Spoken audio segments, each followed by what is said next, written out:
¿Cuál es la pelea más larga? La pelea más larga es la pelea de la cultura, de seguir, de poder imaginar que las mentalidades y los discursos también violentos de mucha gente que justifica la violencia hacia los jóvenes y las jóvenes pueda cambiar, ¿no? Y para eso hay que dar cuenta digamos, de esos discursos, pero también no necesariamente desde la palabra narrada, sino también desde toda posible narración, ¿no? Desde el arte, desde las artes, desde los quehaceres, también, lo que se narra con lo que hacemos con las manos. Y bueno, ¿por qué lo digo? Hace, hace poquito hablaba con Oscar, el colega con el que arrancamos rutas hace un tiempito. Y, bueno, yo tengo 27 años, a Oscar lo conocí a los 18 años, me dio mi primera clase práctica de la universidad. Una clase muy chévere, se llama Producción Periodística. Tenemos una clase informativa, me refiero muy noticiosa, ¿no? Como muy elemental en el ejercicio periodístico. Y hablábamos y él hacía caer en cuenta justamente cómo la violencia está naturalizada en nuestra sociedad, cómo los jóvenes y las jóvenes también hemos naturalizado esa violencia, ¿no? Estamos hablando de todo tipo de acción que es opresiva sobre las juventudes, ¿no? Digamos que desconoce la agencia y la importancia de ser persona, niña, niño, adolescente, joven. Y ahí está un poco el tema, digamos, hasta dónde va el discurso de la incapacidad. ¿Y por qué lo digo? Él hacía caer en cuenta incluso de cosas que pasan muy en el entorno urbano, ¿no? Bueno, entorno urbano y rural, tal vez el hecho de que a veces simplemente ciertos actores estatales armados eh, la cojan contra uno por el hecho de ser pelado, ¿sí? O que en el entorno urbano te pidan los papeles y estén constantemente, digamos, amenazándote de que te van a reclutar, por ejemplo, cuando avisan. Que igual ha podido bajar bastante, gracias igual a un movimiento, vamos digamos, todo un trabajo de muchos años de sociedad civil organizada alrededor del tema, ¿no? De la libertad de la conciencia, de no estar de acuerdo con ningún tipo de violencia o la conformación de ningún ejército. Entonces creo que eso es bastante, digamos, como bastante interesante tenerlo en cuenta. Y hacía caer en cuenta también de cómo, echando cabeza y recordando la historia de eh, cómo hace poco pasó esto de los chicos en el Bajo Cauca que querían conocer el mar. ¿Y qué pasó? No, los reclutaron. Ya de por sí el reclutamiento eh, como tal, creo que es al final lo que en esta historia nos muestra lo primero que hay que considerar a la hora de poder comprender las violencias hacia las juventudes y es identificar esa violencia, identificar esa violencia. Creo que es el primer paso. Ya después de identificarla, será posible darse cuenta cómo esa violencia que hemos identificado ha estado los últimos 60 años por lo menos, o al menos, bueno, no de las mismas maneras, por supuesto, algunos tipos de violencia más que otros, pero hablando de la violencia en general hacia jóvenes, por lo menos 60. Eh, y obviamente desconociendo todo lo que había antes, porque también ha sido muy, muy, muy difícil, digamos, como país documentado, por así decirlo, leernos antes de estos años e incluso ya para allá es un reto grande, digamos, como con la complejidad del asunto. Pero digamos, sin irme demasiado lejos, eh, lo digo para retomar ahora y es justamente qué hay detrás de estos discursos también en los que salen gente en redes sociales y dicen quién los mandó. Hay un problema de prioridades. Hay un problema de prioridades en el sentido en que la discusión pública en un país como este, tan jodido como este, la discusión pública sea eso, creo yo. Entonces, primero identificar esa violencia y luego ver cómo la pelea más larga de la que hablaba ahora, que es cultural, porque esa es larguísima, está relacionada con esto. ¿Qué pasa en esa historia paralela del sentimiento, de la emoción, del sentido en comunidad, etcétera? ¿Qué pasa ahí para que los tejidos que tengamos estén tan rotos que, que ese discurso y esa mentalidad violenta justifique la violencia? ¿Qué hace que eso pase? Hacer evidente ese discurso violento que justifica la violencia y la violencia, una violencia particular hacia jóvenes, porque es que ser joven está estigmatizado, ustedes lo saben, digamos, en diferentes contextos, cuando identifican o empiezan a identificar o, digamos, tienen identificadas esas violencias, algunas más difíciles que ver de otras, definitivamente. Creo que ahí, digamos, hay una oportunidad muy importante para dar el siguiente paso, y es, ¿qué puedo hacer yo para que ese detrás o esa parte de la pelea larga, que es la que creo que tenemos todos para vivir en un lugar mejor, para tener mejor calidad de vida, que al final es lo que creo debería, y como dice la maestra María Teresa Ronderos, periodista, es lo que debe hacer el periodismo, digamos, en todas sus formas, popular, sin distinciones como la educación. El periodismo bien hecho no pelea con un título profesional. Digamos, creo que y de técnica me gustaría que ya habláramos luego, después de un poco de este mensaje inicial que quisiera transmitirles, y es, cuando tenemos entonces identificada esa, vamos, como esa violencia, eh, creo que es importante digamos, empezar a investigar un poco, ¿no? Hubo un tiempo en el que viajar en carro para conocer el mar era una actividad, digamos, muy común en la gente, digamos, era socialmente aceptado, por así decirlo. Entonces eso es muy interesante, ¿no? Porque nos deja ver cómo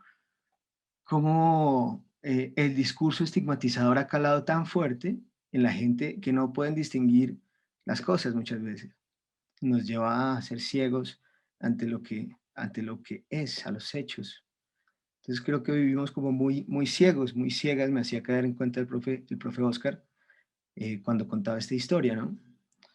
Ahí es importante eso, vamos a darse cuenta eh, cómo estos discursos más bien van cambiando, y ver qué es lo que nos está invalidando como jóvenes, ¿sí? ¿Por qué está estigmatizado ser joven, viajar, tener independencia en un país donde la moral pública es sobre defender a los niños y a las niñas, a los niños, ni siquiera dicen las niñas, ¿no? Entonces creo que es interesante eso, poder, poder ver si cuando ya no, cuando ya uno deja de ser joven, ¿no? A los que legalmente entre los 14 y los 28, pero antes entonces uno que es un adolescente, niño, niña, ¿por qué? Y claro, y aquí nos podemos quedar un largo rato, digamos, hablando también de lo conveniente que ha sido el discurso de los niños y de la edad, digamos, también para la construcción del mismo Estado-nación, ejército, etcétera. Pero lo importante es ver que no es tan fácil de distinguir esa línea y la gente digamos, ha llenado ideas en su cabeza con un montón de adjetivos muchas veces sin darse cuenta eh, por qué ya no es sujeto de derechos, sujeta de derechos. Porque los hicimos para la guerra, hicimos a los jóvenes para obedecer sin contrariar. Y yo creo que tenemos mucho para decir, y no es que no podemos decir nada. Entiendo que más allá de ser confrontacional, de romper con unos poderes muy grandes en nuestros entornos, creo que es concentrar un poco digamos, nuestro esfuerzo colectivo en poder dar esa pelea con más manos, en mi opinión. Y para quienes acaban de llegar, buenas tardes. Todos estamos hablando de que la pelea al final para dar cuenta de las violencias contra jóvenes en el país es netamente cultural, está en nuestra cabeza y hay que ayudarle a ver otra vez. Ah, perdón. Bueno, entonces aquí en este esfuerzo común del cual hablo hay aliados, hay aliadas. Está Educapaz, está Rutas de Conflicto, están sus organizaciones desde las cuales hacen comunicación o ejercen algún oficio o tienen alguna sensibilidad y se han acercado a la comunicación o reflexionan sobre la comunicación y otros la trabajan, digamos, para públicos, bien sea locales o amplios en nuestros contextos. Eh, Siento que, bueno, algo que me gustaría compartirles, no sé si puedo compartir aquí pantalla, ¿verdad? Sí, señor, puedes compartir. Gracias. Perfecto. Entonces aquí yo les traje un par de enlaces.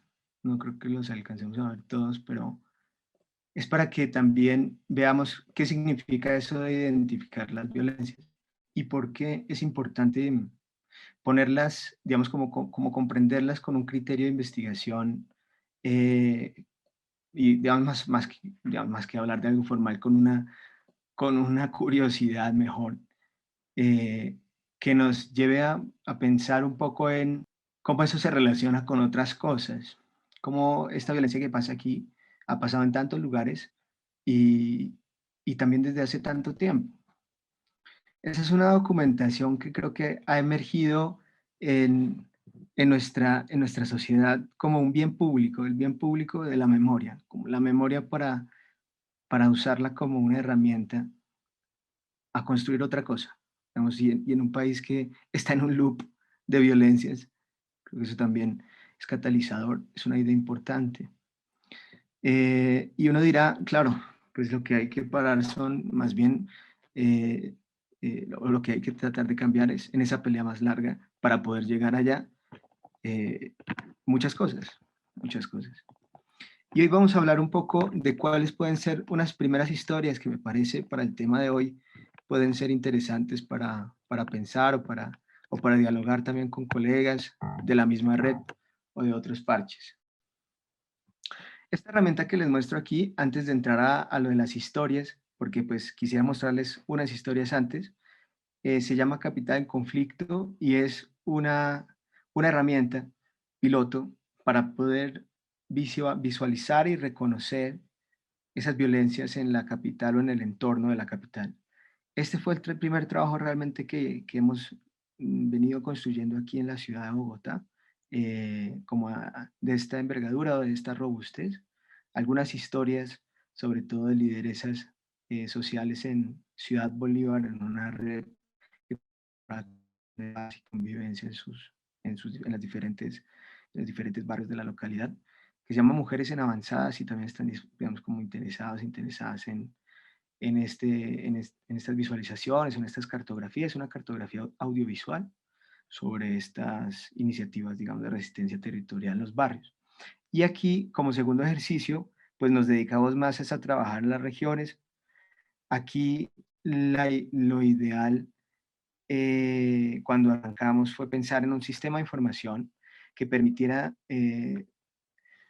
enlazar y relacionar tanto las violencias y resistencias juveniles en la ciudad en relación con el conflicto en los últimos 60 años, así como contextos, digamos, o circunstancias que el internet a veces molesta un poquito, o circunstancias que permitan poner en contexto estas informaciones, digamos, como ampliar su comprensión hasta que el usuario o la usuaria quiera ir.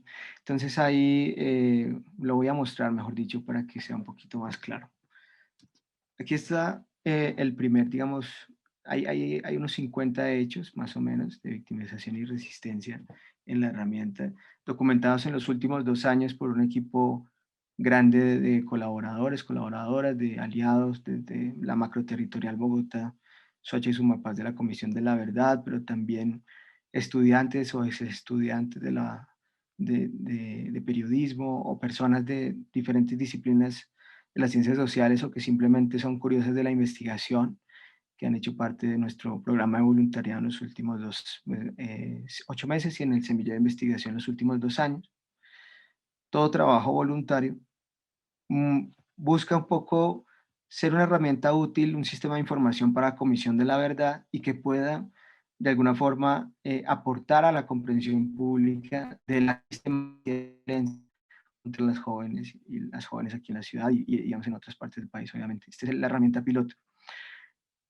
Cuando ustedes entran, encuentran los primeros filtros de búsqueda en donde muestran los periodos, digamos, estudiados por la comisión los últimos 60 años, que de alguna forma dan cuenta de esa violencia contra las juventudes. Los diferentes tipos de violencia que podemos reconocer han sido más bien sistemáticos y que mejor ayudan a explicar como los patrones de la violencia en la ciudad y pues claro, necesariamente también en el país, aparte de otras según el contexto. Y hay otras violencias que no aparecen acá, pero que están enlazadas a las fichas con el sistema de información que creamos. Están los patrones que ha trabajado la comisión o un grupo de patrones de los patrones que ha trabajado en su investigación para dar cuenta de cómo las violencias contra las juventudes se insertan de manera especial en algunos temas del conflicto y en algunas dinámicas del conflicto en particulares que tienen que ver con los actores, con los contextos también sociales, culturales, económicos, políticos, internacionales del país. Y cómo territorialmente también se puede entender la violencia, ¿no? No es lo mismo que ocurra un reclutamiento hoy en una redada en pleno centro de la ciudad, o bueno, en los barrios donde más ocurría, en el suroriente de la ciudad, digamos, en los pueblos más marginados, y que se pueda ver eso hace 30 años, ¿no? Pues, la aceptación y también la lucha legal atrás ha mostrado que hay unas violencias que tienen una presencia diferente en el tiempo según cómo han venido sucediendo. Y les invito muy especialmente a que ingresen y la naveguen para que también nos den su retroalimentación y podamos seguirla mejorando. ¿Por qué digo esto de las resistencias? El tiempo va pasando y si bien hay pocos hechos, uno se da cuenta como tiene ciertos hitos de resistencia, muchas cosas cambiaron. Hitos de resistencia, los que están abajo en naranja, digamos, muy relacionados con lo que ha sido la educación, por un lado, popular, alternativa, en principio, y también lo que ha sido el arte, el uso del arte, la participación política en manifestaciones o en organizaciones sociales o en organizaciones, asociaciones, organizaciones de víctimas, pero también en lo público, y cómo eso también se ha articulado con otros procesos de resistencia. Y aquí podemos ver entonces cómo después de ciertos hitos, ciertas violencias también cambian, y eso será posible una vez, digamos, la herramienta deje de ser un piloto y podamos, creo que siempre seguirá siendo un piloto, pero me refiero a la robustez de información que tiene. Una vez ustedes ingresan a cualquiera de los registros, ¿vale? Pueden encontrar una ficha que tiene información clave que invita a leer la información completa o el detalle de la información. Y aquí es donde quisiera ponerles un poco digamos, como presentarles la propuesta también de trabajo que se publicó muy recientemente, hace eh, una semana exacta, más o menos a esta hora, digamos, en un evento público entre Rutas y la Comisión de la Verdad. Entonces aquí está el, el, el, el registro, ¿vale? Con también unos datos claves al arranque, una especie de ficha. Y abajo está la historia, que intenta recuperar desde las voces de sus protagonistas, ¿vale? Digamos, la consecución de los hechos y la documentación de los hechos. Como es una historia, como digamos en general son más bien historias de tiempo atrás, al final, digamos, más allá de acercarnos a ese periodismo noticioso, hay, digamos, un proceso más bien de documentación lenta que la gran mayoría de personas que participaron aquí trabajaron un poco a su propio ritmo, digamos, más que todo como con una compañía editorial de mi parte y de Fernanda, que es una colega que está trabajando también como fuerte en poder sacar todo esto adelante. Eh, y esa recuperación o la documentación de los hechos desde las voces de estas personas resistentes, también aparte se pueden encontrar informaciones claves, ¿vale? De las historias, las fuentes de la información y hechos relacionados. Y esto es lo que me parece que es bastante interesante, porque permite ver cómo incluso ejecuciones, por ejemplo aquí, incluso violencias o hechos de violencia anteriores a lo que ha podido ser, digamos, la comprensión en la ciudad de este tipo de victimización, que es muy desde el 2008, ¿no? Pero anteriormente había también casos. Creo que es importante darles un lugar y comprenderlos también en esa dimensión histórica, que tal vez no es tan fácil de mirar en principio. No más, digamos, con darse cuenta de cosas tan, digamos, como de detalles un poco en esa lógica, lo que se hace un poco al poner esa información en una pieza de comunicación que no tiene otra condición sino ser transparente, por un lado, y por el otro lado, digamos, estar abierta a un público amplio con un lenguaje sencillo, son como las dos condiciones. Se va aportando un poco esa comprensión pública de lo que tal vez no estaba tan bien comprendido. Y eso es un poco a lo que me refiero. Entonces, en los patrones, aquí vemos información de contexto, ¿vale? De las circunstancias, que permiten poner, digamos, estas violencias también o estos hechos en un contexto que permita un poco dar cuenta de lo que hemos hablado desde el principio, ¿eh? Que hay un poco detrás, ¿no? En la cultura, que había un poco detrás en el tipo de política pública de seguridad que usaba ciertos presidentes de ciertas épocas, que había detrás en los poderes de más que esas políticas de seguridad estaban otorgándole a algunos actores del conflicto, o que desconocían, o que seguían, o han seguido sistemáticamente desconociendo muchas realidades de los territorios, cuando el territorio es el enemigo. Entonces es muy difícil, digamos, como dejar de ver la ciudad también como lo que ha sido en su complejidad, ¿no? Y no solo como ese lugar de dolencias y de resistencias juveniles, sino del centro del poder del país y cómo tomárselo también era estratégico para la guerra y cómo cercarlo y lanzar desde el centro hacia afuera pues, una horda también de abusos, eh, pues ha permitido tantas cosas, ¿no? Entonces aquí es posible visitar las diferentes cajas de información que hacen referencia a los patrones, a los tipos de violencias, a los contextos de todo tipo relacionados, a los periodos y al territorio, ¿vale? Y ya para terminar esta pequeña exposición del sitio y ponernos a conversar más bien, pues después de contarles un par de cosas más, está esta herramienta que se llama Tu Memoria Cuenta, que básicamente, y como todos los proyectos de rutas, busca que dentro de la validación de la información haya una inclusión de la participación de la sociedad civil, que pueda, bueno, de cualquier persona en el país. Digamos, la idea es un poco abrir el, digamos, el micrófono, por así decirlo, y en la recuperación de voces, que ha sido un poco como nuestra misión, poder seguir sumando más y más voces a lo que ha sido las diferentes memorias que hay alrededor de estos mismos hechos ya documentados, porque también ciertos detalles de los hechos por el paso de los años, la gente se acuerda de algunas cosas, ¿no? O de lo que hay o no hay documentado, hay cosas que no están documentadas.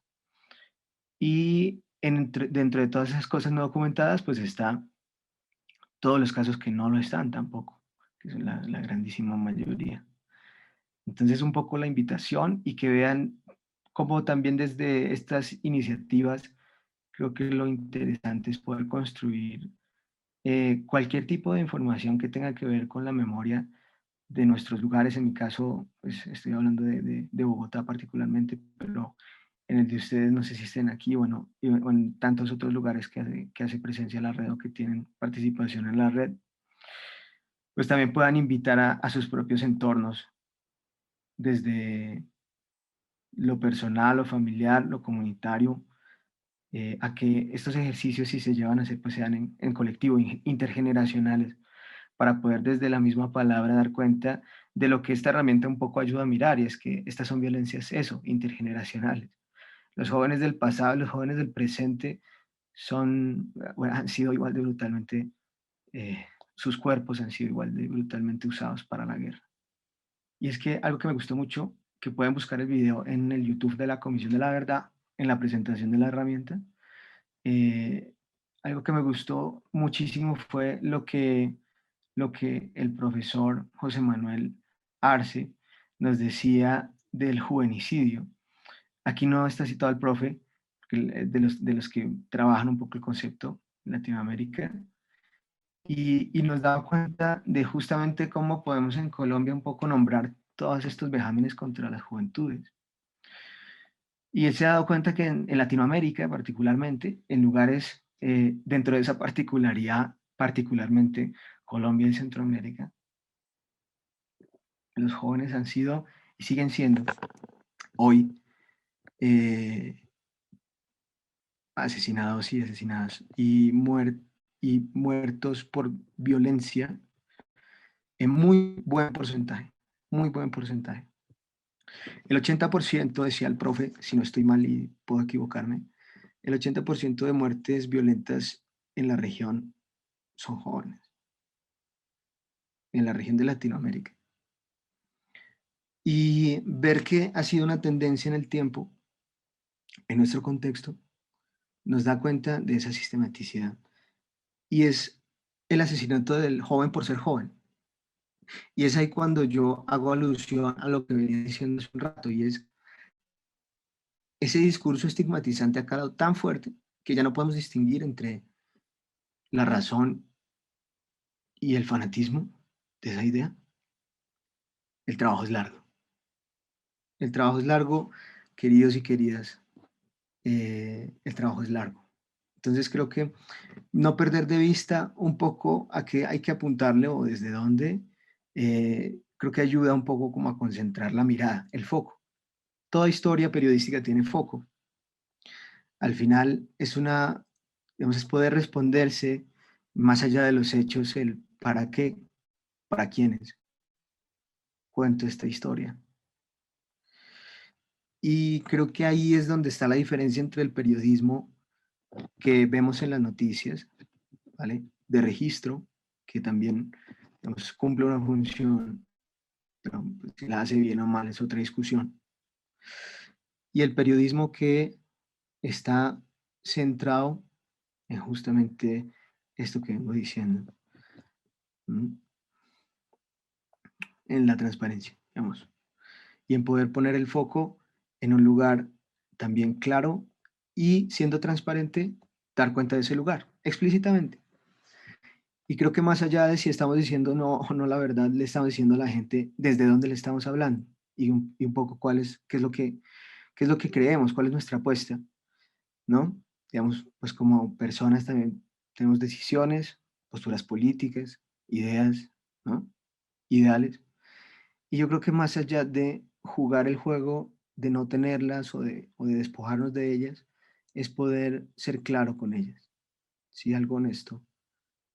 Y bueno, creo que eso también en la medida que lo seamos a la hora de buscar una fuente para una información, alguna persona que quiera contar alguna historia en la que esté interesado en contar y deba reconstruir para poder hacerlo, pues voy a tener que ser muy honesto de entrada, ¿vale? Bueno, yo creo que eh, cierro un poco esta parte para decirles que al contar una historia es muy importante, en mi opinión, poder pensar en, en cuáles son los personajes de la historia, ¿sí? sin complicarlos demasiado, en periodismo hay como dos formas, digamos, dos géneros grandes del periodismo. Un periodismo noticioso, donde la información en caliente es el personaje, donde lo que pasó hace poco o lo que pasó de lo que no se sabía, por eso noticioso, es personaje. Es el personaje principal, es el foco de la historia. Bien. Es el foco del documento o del artículo, del texto, del video, no sé si llamarlo historia, pero definitivamente ahí hay una historia que se narra.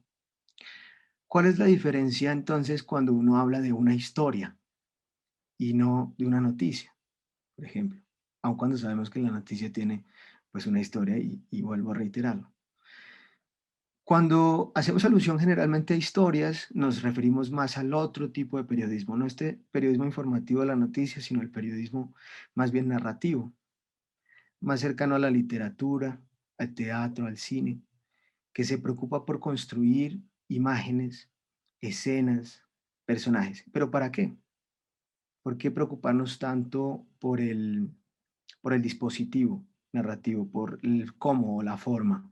Y es que ahí un poco está, digamos, uno de los valores más grandes del periodismo y es poder enganchar, enganchar, tener narrativa e interesar a un público que esté dispuesto a leer o a escuchar. Entonces, por eso también, y del estilo, ¿no? La misma poética que surge en el escritor o en la escritora, perfectamente entendible. Hay mucho periodista que quiso ser antes poeta o poetisa, literato, literata, cuentero, cuentera, y se volvió más bien un contador de historias de no ficción.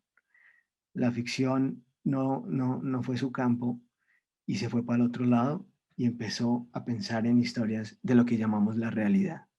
Y yo creo que en eso está un poco el encontrarnos confinados y confinadas hoy. Y es que cuando pensamos en una historia para contar, pensamos en personas, pero también pensamos mucho en lugares. Yo creo que ese es como el gran personaje del año, después de la pandemia, y son los lugares. Ya no me concentro en el hecho noticioso, sino que mi foco, mi historia, es la historia de un lugar como personaje. Los lugares de los encuentros, cómo eran antes, cómo han cambiado. Los lugares de los desencuentros, también cómo eran, siguen siendo, hay otros. Y los nuevos lugares, entonces. Creo que pues está un poco en aprovechar a los aliados que tienen, ¿no? Está Educapaz, está Rutas, están los medios y las posibilidades también del entorno. Hay otras organizaciones que tal vez sus aliados conozcan, entonces es también como un poco hacer la tarea de preguntar. Digamos, también cuando, por ejemplo, empezamos a pensar en la herramienta con la comisión, no éramos cercanos a ellos, ¿no? Tocó ir y preguntar si estaban interesados. Yo creo que es más eso, como la posibilidad de buscar aliados y aliadas que un poco estén en la misma tónica. Y de nuestra parte, por ejemplo, pues digamos muy bienvenidos y bienvenidas las propuestas de trabajo, digamos. Hay un equipo de voluntarios y voluntarias grandísimo aquí que pueden también aportar, digamos, desde la compañía editorial, pensar en historias, pensar en medios de distribución, un poco también nuestras redes sociales y nuestra página y la de nuestros aliados cuando es el momento o cuando es el tema o cuando se da la posibilidad, entre ellos Colombia 2020 del Espectador, Consejo de Redacción, esta asociación periodística que trabaja en temas de investigación, la misma FLIP, la Fundación para Libertad de Prensa, la Fundación Alemana FESCOL, por ejemplo, también puede apoyar con algunas iniciativas de trabajo en algunos temas. Entonces, digamos, ahí cada aliada tiene un poco sus mismas redes de aliados y aliadas y así sucesivamente. Entonces, si, por ejemplo, hay parche interesado en contar historias, pues un poco este es un espacio para eso, es una escuela para contar historias, digamos, es eso a lo que nos dedicamos 24/7 y lo que yo personalmente estoy interesado en seguir trabajando. Eso lo digo por si alguien está interesado, interesado. Voy a dejar mi correo también por si quieren contarme algo o a través de Nigna también o de Educapaz, pues muy bienvenidos y bienvenidas cualquier tipo de propuesta. Y ahorita aquí Daisy decía que era importante, claro, era importante salir a mirar qué pasa afuera, ¿no? Sí, dice, porque no buscamos experiencias de vida comunitaria para construir entre todas esas paredes invisibles. Sé que es difícil sugerir desde la comodidad de nuestra sala de la casa, pero no perdemos nada en indagar en el entorno, ¿no? Y es así, ¿no? Y más hoy que estamos con este tema de la pandemia, pero más allá de eso, de todo lo riesgoso que ya era el mundo antes de la pandemia, es que parece que no se nos olvidó que vivíamos en Colombia. Bueno, aquí hay alguien que tiene muchos aportes. Listo. Entonces, antes de darle la palabra a Daisy y empezar ya la discusión, quisiera terminar con algo. Eh, este ejercicio que les estaba mostrando es un trabajo muy especial que han hecho tres colegas de rutas. Yo diría que son parte de la redacción ya, colaboradores un poco que digamos, Alejandra sí ha trabajado con nosotros en varias cosas, una chica que no creo que tenga más de 22 años.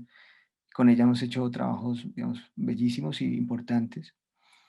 Eh, Trabajó con dos colegas de la universidad, creo que está en sexto, séptimo semestre o algo así, tal vez sí sexto, séptimo, y trabajaron este tema, bueno, no mentiras, ya le falta nomás la práctica a Aleja y ya unas clases, si no estoy mal. Bueno, el caso es que no se han graduado todavía, están todavía, digamos, camellándole ahí en la U, y trabajaron para hacer un mapeo, una base de datos gigantesca sobre cuáles son o cuáles han sido las afectaciones del conflicto armado en los colegios del país. Es una base de datos con más de 300 registros. Entre, voy aquí a mostrarles una infografía. A ver si está por acá. Es en las grandecitas de arriba. Ya. Entre amenazas al colegio, ataques, tomas, también como lugares para operaciones, pernoctaciones también está ahí, entre otras. Igual ahí incluye, son operaciones. Eh,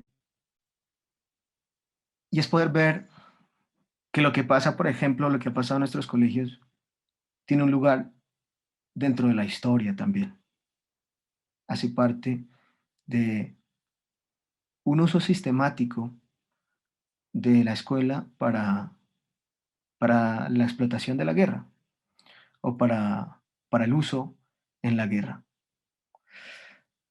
Trabajos muy buenos desde el arte, por ejemplo, se han hecho y desde la sistematización de experiencias como en EducaPaz. Este es únicamente un aporte desde el periodismo de datos y el periodismo de investigación, que tres chicos, dos chicas y un chico se pensaron un día, literalmente, y siguen trabajándole a esto. Entonces yo creo que es un poco, por ejemplo, ver en esta herramienta una utilidad en varios sentidos. Uno, puede ser para pensar historias. Dos, pero sobre todo dos, es poder ver que esa historia que se va a contar del colegio es una historia que tiene un contexto, ¿vale? Y una referencia a esta investigación, por ejemplo, la guía, digámoslo así, como el peso de rigor que se maneja en periodismo, digamos, el poder verificar la información, el poder dar cuenta de, de que algo ha pasado y ha pasado desde hace mucho tiempo, o sigue pasando, ¿bien? Entonces, se van a poder, en ese sentido, digamos, como contextualizar, no solo en el tipo de hecho, como estaba mostrando ahorita, o el uso de esa violencia particular, sino también al hablar de actores, al hablar, por ejemplo, vean, por ejemplo, a mí me parece esta brutal. Uno de cada dos registros, más o menos, eh, de tomas del colegio, fueron agentes estatales, quién sabe eso. Y es información documentada hecho a hecho. Una base de datos pública, hecha con recortes de prensa. y como trabajos académicos y gente que se ha preocupado por el tema. Bien, esa es un poco digamos, la invitación, con el acompañamiento visual también de equipo y editorial. Y es ver en esto, digamos, una posibilidad también para pensar cómo esos lugares de encuentro y que se están volviendo hoy también en algunos territorios y dentro de esos territorios en algunos lugares, nuevos modelos de educación. Yo creo que aquí está un poco el tema, ¿no? En que podamos dar cuenta, por un lado, de cómo es también el colegio. Más allá de hablar de manera confrontacional y de denunciar a un actor armado o al otro que puede ponernos en un peligro gigantesco, la invitación no es necesariamente esa, aunque hay, digamos, formas seguras, más seguras que hacerlas de otros, pero siempre va a haber un riesgo.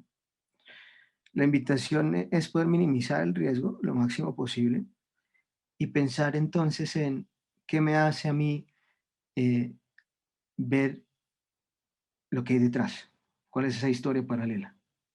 Funciona exactamente que en el mismo ejercicio que hicimos al arranque de la charla, ¿vale? Y Alejandra hace poco nos hablábamos y me hacía caer en cuenta de eso, me hacía caer en cuenta de que hay es que pensarnos cómo, cómo es el colegio, cómo es el colegio, en todo sentido, no solo las personas que lo habitan, sino, y particularmente, por ejemplo, y me ponía un ejemplo, digamos, como de mucha sabiduría, y era cómo es el colegio, su infraestructura, cómo es por dentro del colegio, qué tiene el colegio. ¿Por qué? Porque eso nos va a poder dar cuenta de si hay condiciones o no para estudiar. ¿Cuáles sí y cuáles no? ¿Qué hace falta para estudiar? Nomás recordemos, y me decía Aleja, que recordáramos a la chica de 16 años nomás, que hace poco fue asesinada en un bombardeo militar en el Guaviare. ¿Tenía condiciones para estudiar? No. La respuesta es no. Creo que es importante que Disculpe, Juan Pablo, era estudiante nuestra. Estaba en grado noveno. El año pasado salió. y estaba en condiciones para estudiar. Sí, lo que pasa es que la familia, al igual que la compañerita, pertenecen a estos grupos. Sí, claro, por eso se fue. Digamos, no había las condiciones sociales. Internados, inactivos, etcétera, y eso es una de las situaciones por las cuales también muchos, no solo ellas, más del 30% de estudiantes se han regresado a estos grupos. Sí. Y vemos ahí cómo tantas, tantas circunstancias alrededor también permiten y posibilitan, y con estos poderes tan grandes alrededor, el reclutamiento, y lo sigue haciendo, ¿no? Yo creo que aquí lo importante para no perder de vista como la misma raíz de la discusión, es que más allá de confrontar a estos grupos que reclutan, como nos recuerda el colega que no sé su nombre, eh, es importante que veamos cuál es la raíz del problema, cuál es la obligación del Estado colombiano cuya no solo moral pública, sino consignación en nuestros derechos está fallando en los territorios y cómo desde la misma construcción de la vida en los lugares es posible atacar los problemas desde otras aristas, desde otro ángulo. Las historias van a ser siempre las mismas, colegas. Las historias van a empezar en cierto momento, van a tener desenlaces y puede que algunas no hayan terminado como tantas, ¿no? Nuestras propias vidas. Pero está en nosotros y nosotras poner el foco, poner la mirada, el ojo sobre el momento particular de esa historia o sobre el tema que atraviesa esa historia, el mensaje que hay detrás de esa historia, para que sea posible tener otra posibilidad de comprensión, para que no recaigamos en esos discursos estigmatizadores que pues siguen justificando la violencia en nuestra contra, sino que podamos, por el contrario, ver cuáles son las demandas que hace la sociedad para vivir mejor. Y lo digo, ese es el periodismo que creo que hay que hacer. El periodismo para comprender lo que pasa y cómo eso que pasa y que ha venido pasando tiene que transformarse en otra cosa, en otra cosa. Hay peleas demasiado difíciles para pelear en ciertos momentos. Y por eso creo que las historias tienen momentos. Y a eso me refería al principio cuando decía y preguntaba, ¿podemos contar esta historia? Si tuviera la información del grupo que la reclutó, incluso como me hubieran pasado algún leak, por ejemplo, alguna infiltración militar, ¿es el momento para contar esa historia? No. ¿Cuándo ha sido? Para contar, poniendo un ejemplo más cercano, cómo los diferentes tipos de violencia que ahorita veíamos enlistados se acuñan y se encarnan contra vidas, incluso dentro de nuestro entorno familiar o comunitario, cuando pasó era el momento para contar. O también pasó porque había un contexto de silencio tal en donde era seguro para quienes lo hacían hacerlo.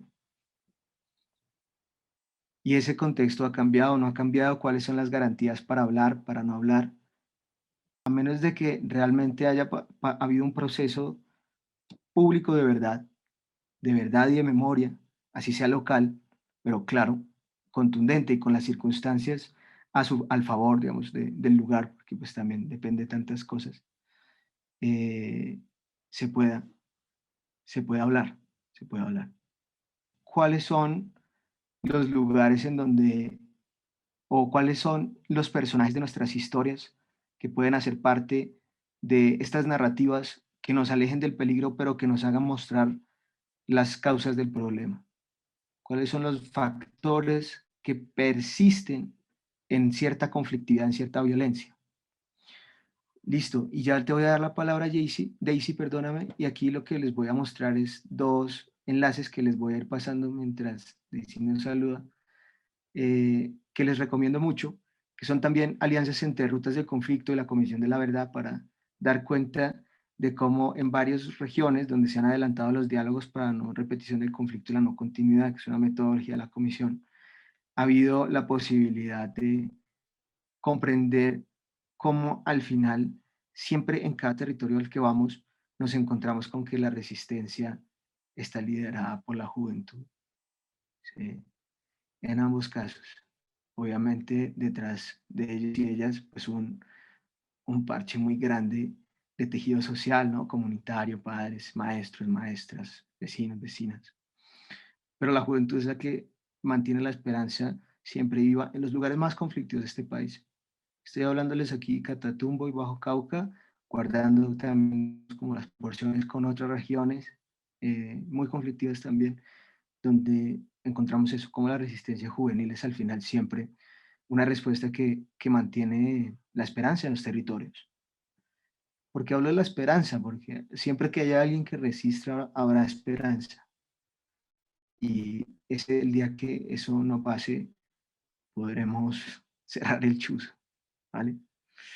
Entonces, les voy a pasar entonces estos enlaces y agradecerles muchísimo la atención. Yo creo que he hablado ya mucho y más bien escucharlos y escucharlas. Entonces, le voy a dar la palabra a Daisy. Muchas gracias, Daisy. Te escuchamos. Hola, buena tarde. Bueno, pues primero felicitarte, Juan Pablo, pero además de felicitarte, hoy sí estoy preocupada. Yo digo que yo mantengo pre-raya ocupada, o sea, ocupada de los problemas, pero veo en tu fruncido y en tu ceño esa carga que también a veces tiene esta chica Greta la niña líder del tema ambiental. Yo estoy revisando lo siguiente, entonces tengo una cantidad de apuestas, pero con una cantidad de interrogantes. Lo primero es que estamos en un país llamado en vías de desarrollo o país emergente, pero resulta que los indicadores de pobreza a nivel nacional en el último año se incrementaron y la tendencia es a incrementarse por lo menos a 752,000, o sea, más pobres que lo que teníamos en el año 2015. Lo segundo es que esa pobreza extrema está, de acuerdo a las cifras, está ubicada entre la pobreza multidimensional, que es la que está en las zonas rurales, ¿sí? O sea, la zona urbana, el casco urbano tiene una pobreza y la zona rural tiene otra pobreza multidimensional más alta. Otra segunda análisis que hago es la reducción de oportunidades que tienen los jóvenes, y me voy a parar en los jóvenes. Estamos en el Tolima y aquí, de acuerdo a los indicadores, tenemos un 48% de población joven en nivel de desempleo. Entonces yo digo 48%, pues eso es elevadísimo para un departamento, y eso me da, digamos, mucha preocupación, y lo hablo cada nada con la Red Constructores de Paz, porque ya hoy no hay garantía de que los jóvenes entrando a la universidad, cualquiera que sea, tiene solucionado su futuro. O sea, no está la garantía para ello. La tercera reflexión es que la paz ha sido manoseada. La paz, yo estuve antes de firmar los procesos de paz en el 2013 en una reunión que hubo en Bogotá de la República, Diario El Heraldo, fueron varios periódicos, y eran como 6 personas de afuera leyendo cómo pudiera ser la paz. Y al concluir, pues yo me vine muy preocupada porque decían que si no se iban los políticos, la paz no funcionaba en Colombia. O sea que, pues eso es también como que una realidad de apuño. Entonces con todas estas cosas y fuera de eso, los niveles de desconfianza, según América Latina con el Latino Barómetro dice que Colombia es uno de los países de América Latina con el más alto índice de desconfianza. Y le preguntan a los colombianos si tenemos desconfianza y nosotros decimos, el 68% decimos sí, desconfiamos. ¿Y usted de quién desconfía? Y volvemos, digamos, respuestas duras. Desconfiamos del Estado. Y el Estado llámese fuerzas públicas, fuerzas vivas, alcaldía, gobernación, o sea, todo lo que se llama Estado. Entonces yo me hago una pregunta como intentando ser positiva, innovadora, y es de qué manera desarrollaremos estrategias para minimizar el riesgo de jóvenes de la guerra a través de un desarrollo regional. O sea, le solucionamos el camino a los jóvenes, pero además de eso estamos haciendo desarrollo regional. Entonces traigo a colación ASOPET, es una asociación de productores ecológicos en Planadas, y allá ellos, para dar respuesta al reclutamiento forzoso, montaron una asociación, y esa asociación empezó con 83 familias, ya hoy son casi 138 familias, y los jóvenes que van madurando, que dejan de ser niños y pasan a ser jóvenes adultos, entonces entran a ser parte de esa asociación, y hoy creo, sin mal no estoy, hay más de 200 asociados en eso, y lo hicieron fue como esa barrera invisible para protegerlos de la guerra. Pero de paso, además de protegerlos de la guerra, lo que hicieron fue meterlos, incluirlos en una escuela de barismo, de tal forma que los niños se volvieron catadores de cafés especiales, y ahora viajan por el mundo a hacer, digamos, a ellos son los que echan por delante cuando hacen negociaciones a nivel internacional. Entonces, eso me da pie, Juan Pablo, para pensarme, ¿no?, en posibles soluciones. Uno, centros itinerantes desescolarizados, porque no solamente tendríamos que pensarnos en esos jóvenes que están escolarizados en un salón, en un colegio, sino que la comunidad que está alrededor, la familia de esos jóvenes escolarizados, y yo me pregunto qué estamos, o al menos si tenemos en el radar a los desescolarizados por esta pandemia que evitó que muchos niños siguieran el caudal de la educación tradicional porque pues no tenían efecto, digamos, temas de internet. Yo trabajo en la Universidad del Tolima y algún día presenté un proyecto, bueno, algún día, eso yo los presento los proyectos para los 5, 8 años es que dan pie, pero bueno, tienen salida. Y es de qué manera a los jóvenes de las instituciones educativas los podemos untar de comunidad a través del servicio social, y a través de ese servicio darles unas habilidades, pero además de eso que sirvan como parte de su servicio social para graduarse, y de paso se les permita con articulación poder venderles otra vida digna que se merece. Yo ayudé de alguna forma a hacer unos planes de desarrollo y estuve en unas mesas con las zonas PEDET, los planes de desarrollo con enfoque territorial. Y cuando le dicen al campesino, ¿usted qué quiere para ser feliz? Que eso es lo que buscan los PEDET. Entonces los campesinos dicen, yo quiero los 2 marranitos, un par de gallinas, quiero la chivita, porque no conocen otra felicidad y entonces no piden la obligatoriedad del Estado de llevar la educación allá a su territorio, de llevarle salud a su territorio, porque estamos acostumbrados a una vida que, entre comillas, nos merecemos. Entonces yo digo, si nosotros hacemos un corredor ahorita con Educapaz y podemos hacer pequeños grupos de líderes y esos líderes se intercambian conocimiento y estos líderes intercambian conocimiento con Brasil, con Chile, con Europa, podemos aprovechar las tecnologías y venderles una vida que sí se merece. Creo yo que la muerte en Colombia, si alguien en ese momento mata a alguien en la esquina, yo lo primero que digo es algo de viaje muchacho. Eso no matan a cualquiera, porque eso hace parte de nuestro inconsciente y es que al que matan algo debe. Entonces era solamente eso, Juan Pablo. Muchas gracias. Y al final, creo que una reflexión es que no a la filantropía, no regalarles, no ayudarlos, sino acompañándolos con proyectos productivos. Y aquí viene otra tarea de la red y es la autonomía y la sostenibilidad.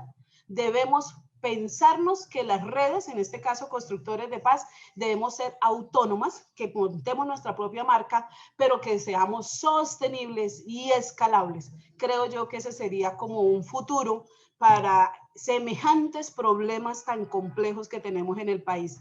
Usted me deja hoy más que preocupada y pues bueno, mañana yo tengo charla con 3.000 estudiantes de emprendimiento. Y siempre que me levanto y intento ver noticias buenas, veo cifras. Entonces yo digo, bueno, ¿qué carajos le voy a decir a estos jóvenes para devolverles la esperanza en un país tan desigual, tan corrupto y tan indiferente? Creo yo que es un problema de indiferencia. Muchas gracias, Juan Pablo. Daisy, muchas gracias a su merced.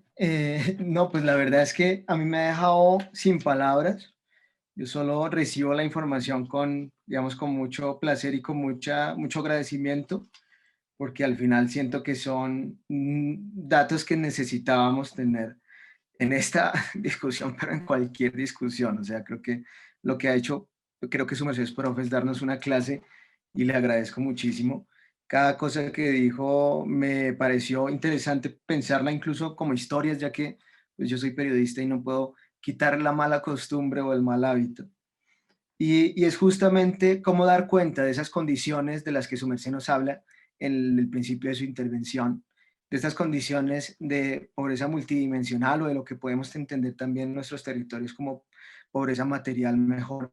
Y cómo el desempleo y la falta de oportunidades, como seguramente pasó en el Guaviare, como en otros lugares del país, sobre todo estas zonas más convulsas, estas situaciones, al dar cuenta de ellas, podemos justamente seguir esa invitación que les hacía y es, ¿cuál es el contexto? ¿Cuáles son las circunstancias que posibilitan que los jóvenes sigan usados como cuerpos para la guerra? Entonces creo que esto que nos ha venido contando es interesante e importante. Y luego nos dice, yo tengo algunas soluciones en mente, me las he pensado y creo que están buenísimas todas.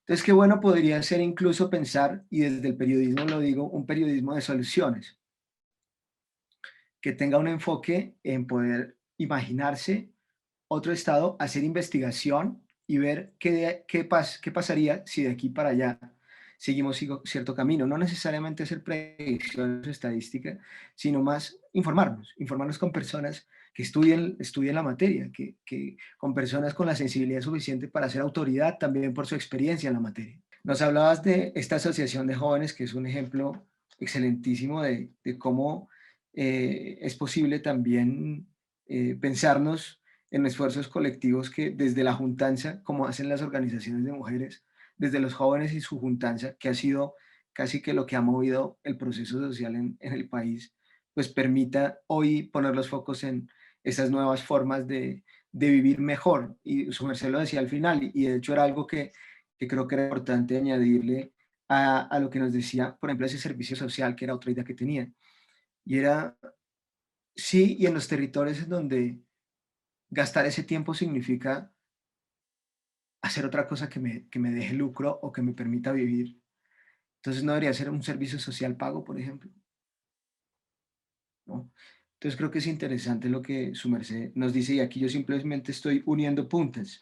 Y termino diciendo, además de agradeciéndole mucho, invitando también a otros colegas que levanten la mano para que puedan también conversar con usted y conmigo. Es que esto último hace parte justamente de estos discursos estigmatizadores de los que hablamos hace un rato, y es al que matan algo debe. Y uno se da cuenta y no, no siempre. Muchísimas veces no. Una de cada 4 víctimas de minas antipersonal en Colombia son civiles, no combatientes. Y no quiero hablar de proporciones, pero es para decir que la victimización y sobre todo por los discursos estigmatizantes alrededor de los jóvenes es lo que también perpetúa esa violencia. Si no hubiera gobiernos que legitiman el uso de la violencia, pocas excusas habría para usarla en nuestro diario vivir, ¿no? Porque pues si se avala desde allá, desde el discurso, pues es difícil, es difícil. Entonces creo que es bueno que, por ejemplo, en este discurso estigmatizante que nos decía la profe, que supongo que su merced es profe, al que matan algo debe. Bien. Entonces ahí creo que valdría la pena buena investigación, ¿no? En nuestros contextos eso cómo se da en historias sin nombre necesariamente, pero que sí recuerden y que generen un mensaje. Es una posible transformación de esa idea en darnos cuenta o ser conscientes de que estamos haciendo una generalización muy peligrosa, porque esas generalizaciones también perpetúan esa violencia. Un saludo. Ya he compartido ahí a través del chat algunas, bueno, como experiencias a partir de la realidad que vivimos acá. Son 8 municipios, PEDET, como lo mencionaba ahora la colega, pero el conflicto que seguimos viviendo es altísimo en este sector del margen del Guayabero e incluso hacia abajo todo el río Guaviare. No se conoce proceso de paz.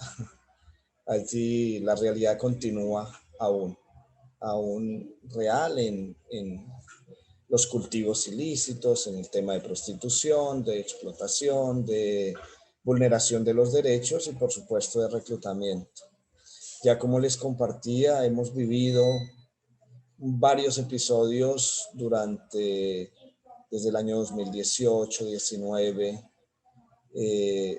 y luego ahora nuevamente con esto de Calamar.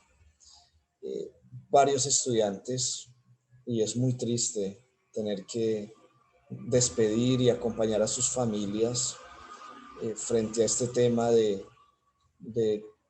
tal vez muchos han caído o en falsos positivos o en reclutamiento también y obviamente en invasión del ejército o de la policía.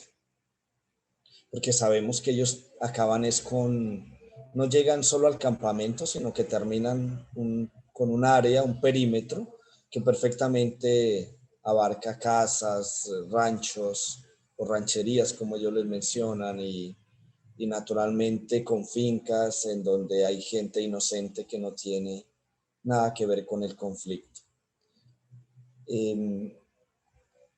Lo mencionabas ahora, Juan Pablo, con el tema de, bueno, el territorio.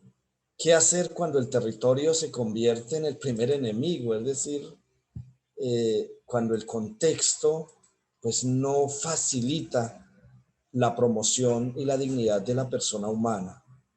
Cuando si no hay ni siquiera dignidad, por supuesto no hay proceso de humanización y mucho menos de personalización del ser. Porque desafortunadamente, ya lo mencionabas, pues ya hay limitantes en los accesos a la educación, a la salud, a las necesidades básicas que un ser humano puede o desea adquirir. El tema de la pandemia evidenció aún más que la atención a estos niños, niñas, jóvenes y adolescentes era un imposible. Desafortunadamente no hay ni siquiera comunicación, mucho menos vías de comunicación o movilidad, por lo menos para que los maestros y maestras se acercaran a estos territorios. Y otra estrategia de cobertura, que era lo de las residencias escolares o los internados, pues automáticamente cerraron, pues fue la mejor oportunidad para que estos grupos se consolidaran. Ya lo mencionaba, el 30% de la población estudiantil para este año pues está desertada, y muchos en estos sectores en donde desafortunadamente no tienen otra opción. Sus mismos padres o madres de familia pues los tienen que involucrar allí en raspar la coca, en el proceso del pastillaje, en todo el proceso o si es tal vez algunos cultivos de pan coger también, porque los hay naturalmente, pues allí los ocupan y prefieren tenerlos allí porque les son más rentables que de pronto darle la posibilidad, si sea de atención por guías. Repito, no hay virtualidad, no hay opción de ni siquiera emisoras, porque las mismas redes están bloqueadas. Y esto es dolorosísimo, es doloroso. Y ya lo mencionaba también la profe, una realidad es el sector urbano, los mismos municipios en el sector urbano es una realidad, pero vamos desde el cementerio hacia allá, como lo mencionan por acá, ya es otra realidad, ya la vereda, ya los sectores a 20, 30 horas, 3 días de camino, el mundo cambia, la realidad es otra, pareciese que fuese otro estado, otro mundo. No se conoce la presencia del Estado. La Iglesia, ya más de 50, casi 60 años de servicio frente a este acompañamiento, trata de llegar a donde no puede llegar el Estado con el tema educativo, pero también es difícil porque hay muchas limitantes y la norma misma lo restringe. Hay mucho de qué hablar. Son muchos, repito, los niños, niñas, jóvenes y adolescentes que han entregado su vida, digámoslo así, en condiciones que no debería ser, pero es una realidad que aún seguimos viviendo. Pienso que estas estrategias nos ayudan primero a sensibilizar, segundo a reflexionar sobre esta triste realidad que seguimos viviendo, y en tercer lugar también a colocarnos la camiseta, como alguien decía, ¿qué hay para hacer? Hay muchísimo para hacer en beneficio de estas comunidades, en beneficio de tantas personas que lo necesitan. Yo tengo maestros que llegan aún de otros sectores del país, de Antioquia, de Bogotá, de Boyacá, y llegan realmente aquí no por un salario, sino por vocación, porque se dan cuenta que el estar en una realidad, el mezclarse en un contexto en el que evidencian un mundo y se hace parte de él, sufren con ellos, lloran con ellos, se empoderan realmente y fortalecen estas comunidades. La sola presencia del maestro o la maestra, ya eso es una luz de esperanza enorme, enorme, porque el maestro o la maestra se convierte en un líder para las comunidades en medio de, porque si bien ellos tienen también otro tipo de liderazgo o asociaciones, como le mencionan allí en estos territorios. Sin embargo, repito, sí, aquí me lo escriben, el eslogan sería: ¿en qué puedo colaborar? Hay mucho por hacer, y efectivamente, Daisy y compañeros, pienso que estamos para organizar trabajo en equipo. Nosotros compartíamos con Educapaz una sistematización del proyecto integrado de desarrollo personal, y esto evidenciaba la realidad, procesos de sanación, de reconciliación que exigen ya una presencia si no del Estado, por lo menos de estos entes o de organizaciones como la que estamos compartiendo hoy. Sería un salvavidas para muchos niños, niñas, jóvenes y adolescentes que no deberían estar. Hoy ustedes les compartí ese link. La niña que mencionó duró 20 días allí perdida en Calamar, en esa selva, porque esto es selva. Y con un profesor, bueno, un profesor que naturalmente estaba en este grupo. Ella decía desde los 13 años su papá la llevó a Cachicamo, allí un sector también que conocemos muy bien, y le dijo, es que necesito darte algo, ¿no? Darte algo es que el papá mismo la reclutó. Hace parte, repito, del diario vivir, del contexto de las situaciones, pero aquí con la presencia, repito, y de brindar por lo menos una luz de esperanza en que otro mundo es posible, en un futuro bonito a pesar de las limitaciones, debemos aunar esfuerzos para salvaguardar muchísimas vidas. Y repito, proceso de paz, desafortunadamente en estos contextos, eso parece como una utopía. Muchas gracias, Juan Pablo y compañeros. Padre, muchas gracias por sus palabras y por su invitación a no desistir a pesar de la cruda realidad. Juan Pablo, ¿puedo medio minutico? Sí, señora, por supuesto. Qué vergüenza, yo escuchando aquí atento al padre, cómo me alegra saludarlo. Y otra cifra que nos preocupa, yo no sé por allá en sus territorios, pero aquí en el Tolima nosotros la brecha que hay de educación media a la educación superior es muy elevada. Nosotros solamente recibimos el 33% con un indicador así. Los jóvenes entre 17 y 21 años en el año 2005, que era el censo del 2005, los jóvenes en el Tolima eran de 129,000 en todo el departamento del Tolima. Y solo la cobertura de las universidades en esa época cubrían, bueno, mentira, eso fue el 2015, cubrían 30,000. O sea que casi 100,000 jóvenes están por fuera de la educación superior. Y eso yo creo que es un caldo de cultivo para la guerra. Y la pregunta es que no va a haber un cambio diferente porque la única universidad que es la única universidad pública, que es donde yo trabajo, la Universidad del Tolima, tiene unas medidas de control de entrada por IFES y solamente se reciben 25 jóvenes en el año para medicina, 30 jóvenes para empresas, 30 jóvenes para arquitectura. Entonces, cada semestre, por mucho que los jóvenes de la zona rural que tienen mal IFES por la misma calidad y por las mismas condiciones, pues no van a llegar a las aulas de clase de manera fácil. Entonces, esa brecha, yo creería que si uno piensa realmente en estrategias dignas, estaríamos pensando en reducir esa brecha en los territorios. Se habla de la paz con educación superior rural, pero créame que yo la veo como tan difícil porque mientras por un lado se habla de paz para hacer cobertura, el Ministerio de Educación Nacional cierra y empieza a restringir por los registros calificados.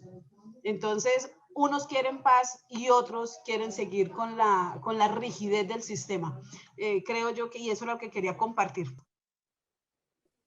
Daisy, muchas gracias. Creo que aquí volvemos a la pregunta.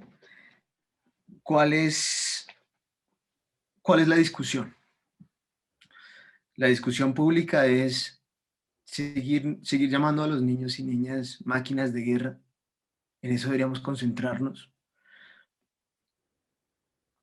La discusión, ¿cuál es? Y yo creo que ahí está un poco como el tema que dentro de lo que podemos hacer en medio de este contexto es poder vencer el silencio cómplice alrededor de la imposibilidad de la sociedad de darse cuenta de manera masiva y también de dejarse indignar por lo que pasa y sabemos que sigue pasando. Si la discusión se centra en que son máquinas de guerra, va a haber muy poco tiempo para llegar realmente a los datos y a los hechos que están detrás de estas violencias. Y lo ha dicho el padre, lo ha dicho Daisy. 30% de la población estudiantil en el territorio no está, ha desertado. Daisy decía que son por lo menos unos 100,000 jóvenes que están afuera de la educación superior. ¿Hay hoy una discusión pública sobre esto? Digamos, una discusión real, o sea, donde haya participación ciudadana, que sea un tema hoy en el país, en algunos nichos, pero una discusión pública no.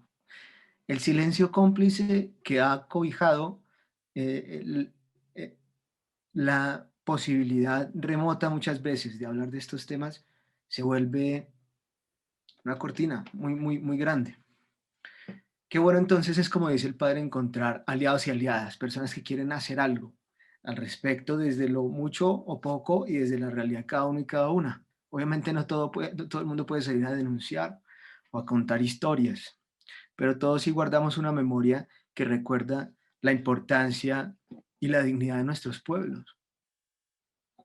En lo local, entonces, la discusión debería ser el discurso oficial o la dignidad local, la muerte o la vida. Y yo creo que aquí es poder pelear mucho con lo que un amigo, profe y periodista, Javier Osuna, un colega muy querido, dice, y es esta pedagogía de la invisibilización. Por supuesto que no será tan fácil, sobre todo en estos contextos tan crudos de los cuales el padre hacía una radiografía muy vívida y muy encarnada. Por supuesto que ahí las opciones serán más contadas, pero creo que es en poder posicionar públicamente dentro de lo local que empieza por la misma familia, sabiendo que en estos contextos la familia también hace parte directa de todo esto. Y desde ahí para adelante poder posicionar como bienes públicos la dignidad de la gente, la vida humana, la desnaturalización de la violencia del uso del cuerpo para la guerra y la, de nuevo, naturalización de la vida por el valor que tiene la vida, ¿no? Y pues creo que ya le apuntamos un poco todos y todas con las resistencias, llámese como se llamen, y las iniciativas, que para mí eso es un poco construir paz en los territorios, ¿no? Poder desde donde podemos pelear las peleas que podamos. Y obviamente, y ojalá juntos y juntas, desde esa juntanza que también nos invitaba el padre y desde lo que Daisy también llama la atención de todo lo que podemos hacer como esfuerzos colectivos. Bueno, hola, buenas tardes para todos. Gracias a Nigna por la invitación. Bueno, yo les hablo acá desde Cartagena de Indias. Soy maestro de dos escuelas, una privada y una escuela pública con dos contextos totalmente diferentes en cuanto a lo social, a lo económico. Bien, bueno, yo estoy haciendo un trabajo que salió precisamente ahora el año pasado en pandemia. Hacíamos en la escuela una estadística para, digamos, iban a dar una SIM card a algunos estudiantes que no tenían los recursos para conectarse, para tener internet. Entonces ahí se estaba haciendo una encuesta, si van a dar unos libros también que se compraron para que aquellos que no tuvieran pues ningún tipo de dispositivo pudieran utilizar los libros y trabajar a través de algunas guías que se entregaban físicamente también. Y dentro de, digamos, de la encuesta que se hace, había una pregunta que quiénes eran desplazados por la violencia. Pues yo sí sabía que en el colegio, algún trabajo que habíamos hecho, pues ya algunos niños jóvenes, pues, que eran desplazados por la violencia, pero el número, digamos, no era muy grande. Pero el año pasado, pues, me encuentro a un amigo, porque es el que estaba tabulando esta información, me dijo, mira, a ti te interesa esto, lo has venido trabajando, y pues un número bastante interesante y de diferentes partes digamos, sobre todo la región Caribe, que vienen estos chicos y que nacieron en Cartagena. Entonces yo decía, bueno, pero si nacieron en Cartagena, pues, ¿cómo trabajaríamos? Es decir, ¿cómo haríamos ahí para...? Lo mío es escribir historias. Entonces, bueno, comencé de pronto algunas entrevistas con los abuelitos, con los papás, y encontraba de pronto, repito, son dos contextos. Ahora uno que mira la Colombia rural, que uno la lee o la ve, la lee yo. A mí me gusta leer mucho El Espectador, que pienso que es el que más serio en cuanto a investigación. Y uno mira las noticias, también en las redes sociales, y hay muchas cosas que se entera, pero hay otras no. Ahora uno se va a enterar pues por por el padre con todo esto que está sucediendo en estos territorios. Sin embargo, a mí lo que me interesaba, digamos, cuando comienzo a hacer las cuatro entrevistas, comienzo a grabar, es que, digamos, están en los padres de los estudiantes de 12, 13 años y los abuelitos que vinieron desplazados hace más o menos 15 años, de pronto un poquito menos. Está, digamos, la nostalgia del territorio y lo que hoy en día son en estos barrios subnormales de Cartagena. Es decir, hay toda una vida para mirar, digamos, no tanto el problema de la violencia de esta gente que viene, por ejemplo, estos colombianos que vienen de los Montes de María, sino aquí, cómo es ese otro tipo de violencia desde la ciudad, pero que tiene que ver con esas tristezas que llevan, con la añoranza de los amigos, la añoranza de las fiestas que hacían en sus comunidades. Es decir, hay un desconocimiento total en los chicos de la escuela, incluso en los chicos que son familiares. De pronto, por esas tristezas que llevan, se quedan callados, no las comentan. Bueno, llevamos aproximadamente unas 50 entrevistas durante el año pasado y parte de este año. Creo que puedo hacer otras 10 más. Y yo creo que va a salir un trabajo bastante interesante, es de, sí, cómo esta gente hoy, digamos, viven, no tanto, digamos, en los barrios subnormales. Algunos han podido salir adelante, han podido ir resolviendo problemas, otros, la situación sigue igual. Pero a mí lo que me llamó la atención fue eso, es decir, añorar su territorio, ese territorio que perdieron, esas tristezas que los embargan. Hay algunos abuelitos que me dicen se sientan en la tarde, hay una loma arriba cerca de un barrio donde vienen, que es un barrio subnormal, y los abuelitos me comentaban, dos abuelitos que se sientan los domingos en la tarde a mirar y a recordar todo eso que, pues, que dejaron atrás por el desplazamiento forzado, por esta violencia. Yo creo que hacia allá va mi trabajo, digamos, sacar estas historias. Hay una cantidad de historias interesantísimas. Bueno, eso lo vamos a articular con la emisora. Lo vamos a articular con la emisora, con un trabajo, un programa que lo hemos ido, digamos, reestructurando y que al final, pues, le dejamos, que se llama Construyendo Paz y tiene que ver con todo lo que está sucediendo, digamos, en el país. Todo este problema de violencia, lo que queremos, en fin. No quería compartir eso, trabajo que estamos haciendo acá. No lo estoy haciendo solo, hay dos compañeros más que también, pues, hacen parte del trabajo. Profe, muchas gracias. No sé si le corté la palabra, iba a decir algo más. No, era eso. Bueno, vale, profe, no, muchísimas gracias por compartirnos estas reflexiones desde el trabajo que adelantan y desde la lectura que tiene de la ciudad y donde ha trabajado con estas familias. Yo creo que aquí, bueno, y felicitarlo obviamente por tanto trabajo a usted y a sus dos colegas que seguramente también han podido contagiar, digamos, la idea de la importancia que tiene el trabajo, ¿no? Y es que yo creo que ahí se ven como esas iniciativas que se vuelven hoy un día una buena idea para hacer algo, para contar algo importante, algo que se necesita contar, un silencio que se necesita romper, pero para hacerlo realmente coge fuerza cuando las voces que hablan son las voces de una comunidad completa, ¿no? O sea, digamos, de varias personas, una buena cantidad que representan las vivencias y las experiencias de una comunidad. Entonces, nada, enhorabuena y saludo mucho ese esfuerzo por contar y por contar desde las voces de estas personas que muchas veces no tienen cómo más contar. Entonces, creo que eso es, digamos, muy, muy invaluable. Juan Pablo, Y bueno, invitar, ¿sí? yo, Daisy Conde, es que escuchando al Señora. profesor de Cartagena,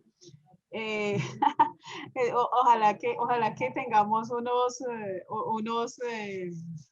puestos de gasolina para energizarnos y no cargarnos con todas estas cifras para pensar mejor.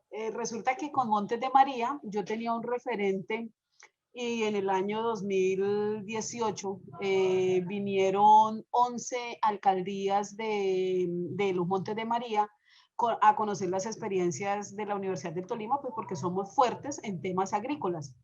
Y lo que nos vendieron, digamos, el imaginario que teníamos de Montes de María es que ellos allá lograron la paz después de 10 años. E incluso uno de mis discursos era que Montes de María nos llevaba 10 años de ventaja porque habían resuelto el tema de la paz, se habían cansado de la guerra y pues ya ahorita la comunidad quería trabajar. Y por eso esas 11 alcaldías vinieron a llevar profesores de agronomía, allá se les hizo un trabajo y en 8 días se le enseñó a unos productores de mieles a hacer vino de miel. Se le hizo otro trabajo con otros profesores y se les montó allá una planta procesadora de comida para pequeños animales, haciendo como economía circular. Yo también estuve allá en, creo que Santa Lucía, se llama algo así de por allá, dándole charlas de negocios inclusivos, el tema de la sábila, pero también hoy uno recibe con dolor que vuelve a estar caliente, como dice uno en la jerga del terror, sitios donde la geografía empieza a marearse de nuevo. Entonces, qué tristeza que, digamos, la paz no dé la vuelta a la página. O sea, que es como coger un libro de 300 páginas y uno quiere ir al final a buscar finales felices y mentiras que tiene que volver a la primera página porque ha sido una torpeza de todos llegar a la anhelada paz. Entonces solamente quería comentar ese referente de Montes de María, un trabajo donde se vieron mucha intervención del Estado, los periódicos, yo vi que Portafolio, Semana, CEMES, Argos, hicieron allá, incluso SECODES, que es el Centro del Desarrollo Empresarial Sostenible, hicieron trabajos, pero cuando yo fui el 1 de diciembre, o sea, a vísperas de Navidad, encuentro a 35 mujeres frustradas, porque cuando a uno lo sacan de una zona y le pintan un color diferente y mentiras que ese color no es, frustradas porque les habían dado un capital semilla para sembrar 7 hectáreas de papaya y no tenían a quién venderle esa papaya. Igual lo del ñame. Entonces, no, para repensarnos realmente, y la invitación, creo yo, Juan Pablo, es que no podemos cometer más errores, debemos caminar, avanzar, así sean pasos muy chiquis, pero muy seguros. Yo creo que Colombia, digamos Colombia como la comunidad que está allá afuera esperando soluciones de las instituciones, ya está cansada, agobiada, como un paciente cuando está ya en una enfermedad crónica, cansada de que juguemos a hacer laboratorios de prueba y error. O sea, tenemos que ser más responsables en la llegada de nosotros y que si hay victorias tempranas las podamos sacar adelante. Es como mi reflexión. Muchas gracias. Pero pues yo creo que una cosita para cerrar es ver la importancia de lo que para estas personas significa añorar el territorio, que es lo mismo que nos decía el profe, ¿no? Creo que ahí encontramos una conexión directa con lo que pasa con muchos de nosotros y nosotras en los colegios. Y es que para hablar de los lugares que añoramos, obviamente guardando las proporciones y no haciendo referencia a la violencia directa que en algunos casos está, es como también fuimos desplazados de alguna manera forzadamente de nuestros colegios. Esos lugares de añoranza, ¿no? Personas que pasan, digamos, otros momentos de su vida más bien recientes en Cartagena, no sé en cuál barrio estuvo, en cuáles barrios estuvo, profe, pero también en tantas periferias de otras grandes ciudades o de otros lugares en el campo. Y siempre está esa idea del arraigo y sobre todo en las personas de mayor edad. Seguramente el poder poner ahí los ojos pueda ayudarnos a que el tema del arraigo de nuestros pueblos se pueda volver también eso, un bien público, algo de defensa pública, que no solo sea pequeñas partes de algunas historias que alguna vez contamos. Y qué bueno entonces es poder seguirlas contando hasta el momento en el que sean lo suficientemente visibles como para que hagan algo. Claro, con mucho cuidado, por supuesto. Y bueno, pues ver que la profe también nos trae a colación esa idea de la añoranza de estas personas que también estaban también viviendo, digamos, otra vida, y de nuevo el pánico y las alertas de la violencia que se recicla en todo el país siguen alarmando a nuestras comunidades.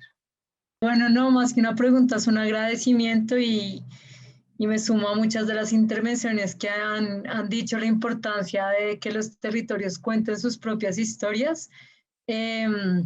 Ahorita, Nidia, estabas hablando de la importancia de pasar como un espacio práctico de cómo construir estos relatos, ¿no? Y relatos que enganchan, como decía en un momento Juan Pablo, y piensa a raíz de lo que dijo la profe Daisy, que los territorios pueden aprender de otros territorios. Claro que es frustrante cuando como los Montes de María, que es un referente muy grande, y el colectivo de comunicaciones de Soraya Bayuelo y todo el trabajo que ella ha hecho, y estas regiones siguen enfrentando desafíos muy grandes, pero pues yo guardo mucho de Soraya, eso que ella dice, como la vida se teje entre la guerra, ¿no? Como que la vida existe a pesar de la guerra, porque estas comunidades y todas las personas han aprendido a hacerle frente, a buscarle el ladito, o como ella también dice, como la estrategia cotea, que es como estas tortugas que dentro del barro aprenden a camuflarse y a hacer, como a pesar de pues, como todas las dificultades. Entonces es como una invitación a un espacio, no solo para que los territorios se cuenten a sí mismos y se escuchen a sí mismos, sino cómo generamos esas líneas de comunicación entre territorios, ¿sí? Y pues como paso acá y aprovecho es con un grupo de amigos, tenemos un colectivo que se llama La Fiesta de la Palabra y nos reunimos a contar historias, las propias historias, les damos mucho valor a la propia historia y nos hemos encontrado con una barrera muy grande a contarnos, ¿no? Cada vez que invitamos a alguien es, no, yo no sé contar, yo no sé, mi historia no importa tanto, entonces es cómo hacemos para saltar esa barrera que siempre surge cuando uno invita a alguien a narrar su propia historia. Entonces, con eso, pues como sumo y añado que me interesa mucho ese taller de construcción de historias y también cómo aprendemos nosotros a ser vulnerable y a contar nuestros propios relatos, que normalmente encontramos muchas resistencias a hacerlo, pero ahí está, compartirlos y entenderlos y saber su valor es lo que empieza a transformar esas narrativas. Muchas gracias, Natalia. Yo me quedaría con ese cierre. O sea, no creo que se pueda decir mucho más. Creo que lo que has dicho puede redondear un poco hacia qué podemos hacer o hacia dónde podemos mirar si hablamos de esto, ¿no? Que más allá de cualquier cosa es una oportunidad para hacer y seguir siendo y dialogar. La fiesta de la palabra, qué nombre más maravilloso para eso. Yo creo que en un espacio seguramente con el mismo nombre, en esos lugares es donde se pueden armar esas líneas de las que tú hablas. Y hoy día que es, digamos, en medio de las dificultades, también oportunidades que nos ha traído la pandemia, es a familiarizarnos en la medida de lo posible, nuestras posibilidades, claro, con estos bichos digitales. Daisy, muchísimas gracias. Juan, muchas gracias. Como siempre, ha sido una tarde de conversación muy rica. Les estaremos informando. Vamos a organizar el grupo. Si hay docentes acá o hay jóvenes que quisieran participar de este taller ya más específico para contar historias de los municipios, historias también súper maravillosas y súper inspiradoras, Daisy. Vamos, por favor escríbanme, he puesto el correo, pero ahorita lo vuelvo a poner. Y bueno, pues que pasen una bonita tarde. Juan, de verdad, muchísimas gracias por acompañarnos, por regalarnos este rato de tu tiempo, también por regalarnos tanto material. Sepan que próximamente tanto este webinar como varios de los materiales que Juan ha socializado van a estar disponibles y accesibles desde Pasa tu Idea, que es nuestra caja de herramientas. Entonces, pues allí estarán para que los puedan consultar y toda la información que Juan nos pueda, en su generosidad, compartir, pues la estaremos compartiendo con toda esta comunidad. Un abrazo y que tengan muy feliz resto de tarde.